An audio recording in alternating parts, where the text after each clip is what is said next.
কাঁচা মাটির গন্ধ এত মিষ্টি, আপনি যদি মাটির কাছাকাছি না যান বা মাটিতে না মিশেন তাহলে আপনি এর প্রকৃত প্রকৃত যে গন্ধ, যে স্বাদ, যে অনুভূতি, এটা আপনি কখনোই বুঝতে পারবেন না। আসলে এই মাটির সাথে আমাদের নাড়ির টান, শেকড়ের টান। এই মাটিকে অস্বীকার করে আসলে চলা কখনোই সম্ভব না। ভালোবাসার তাগিদে আসলে যখনই ফাঁকা সময় পাই, চেষ্টা করি যতটা সম্ভব মাটির সাথে মিশে যেতে।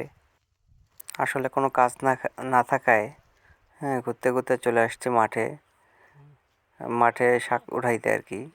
আসলে লাল শাক আমার অনেক পছন্দের, তাই ভাবলাম যেতে আসাই পড়ছি কিছু শাক বাসার জন্য নিয়ে যাই। আসলে আমার বাড়িতেও সবাই লাল শাকটা অনেক পছন্দ করে, তাই যেমন ভাবা তেমন কাজ, শাক তুলছি। শাকগুলো আসলে অনেক ভালো হয়েছে এবং খেতেও অনেক ভালো ছিল। শাক ওঠানোর সময় ক্যামেরায় ছিল প্রিয় বন্ধু মোজাম্মেল হক, সুদূর রাজশাহী থেকে আসছে ছুটিতে। আপনারা সবাই ওর জন্য দোয়া করবেন।